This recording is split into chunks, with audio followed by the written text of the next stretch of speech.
Faraja katika mateso.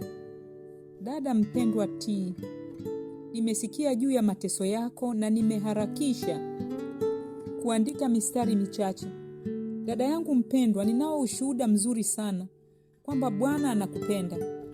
Katika maono ya mwisho niliyopewa, nilioneshwa kesi yako kati ya nyingine nyingi. Niliona kuwa uliathiriwa hapo zamani na njia iliyokuwa na makosa ambayo watu wengine walikuwa wakiyafanya. Lakini kwa umakini ulikuwa mwangalifu sana. Na ukiwa na dhamiri na tashwishwi ya kujua kilicho sahihi, ulichukua jambo hilo kwa unyeti sana na kuona kuwa hali yako ilikuwa ni mbaya zaidi kuliko ilivyokuwa. Umekuwa ukisumbuliwa na ugonjwa kwa muda mrefu sana. Una athari ya neva, mfumo wako wa fahamu, wasiwasi, ugonjwa wa tumbo la kuvimbiwa. Ubongo umeunganishwa kwa karibu na tumbo na nguvu yake ya utendaji imekuwa ikiitwa mara nyingi kusaidia viungo dhaifu vya mmeng'enyo wa chakula. Ili kurejesha uhai wa viungo ambavyo vimeathiriwa na udhaifu na vimehuzunishwa na kusongwa sana, inabidi ufanye kitu fulani. Wakati ukiwa katika hali hii, akili yako ina huzuni na kwa kawaida inaegemea upande wa giza, ukifikiria kuwa uso wa Mungu umekasirika juu yako. Umefikiria kuwa maisha yako hayana maana yoyote, kwamba yamejazwa na makosa na harakati mbaya. Dada mpendwa, kuugua kwako na shida ya kiafya imepelekea hali hii ya kukosa matumaini na kukata tamaa. Mungu hajakuacha wewe. Upendo wake bado uko na wewe. Niliona kuwa unapaswa kumtumainia kama mtoto anavyojiamini akiwa katika mikono ya mama yake. Mungu ni mwenye huruma na mwema, naye amejaa upendo mwingi na huruma. Yeye hajaondoa uso wake kutoka kwako. Wewe umekuwa unachukulia kila kitu kwa unyeti sana. Unafikiria kwa kina sana na hauna uwezo wa kuacha masumbufu ya maisha yako.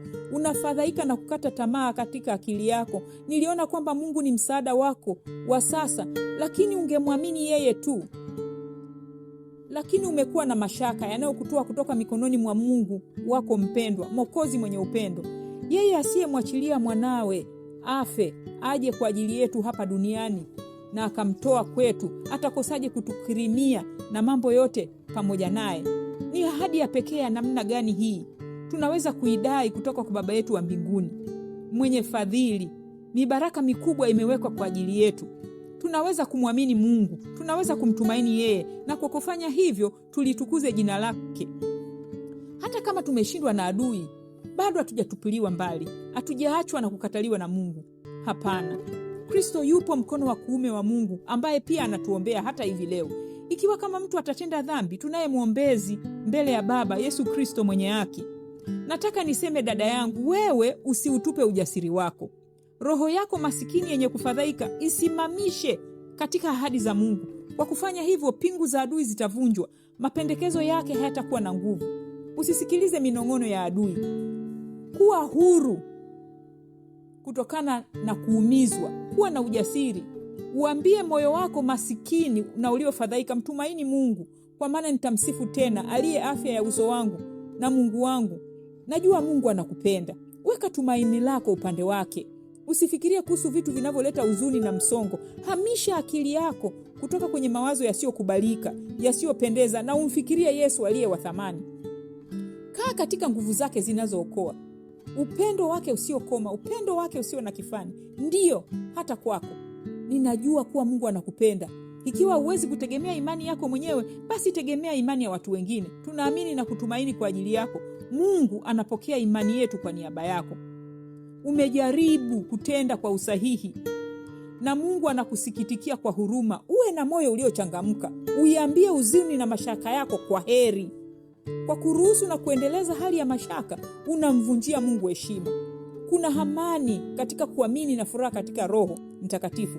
Kuamini huleta amani na kumtegemea Mungu huleta furaha. Amini, amini. Roho yangu inasema amini. Tulia kwa Mungu.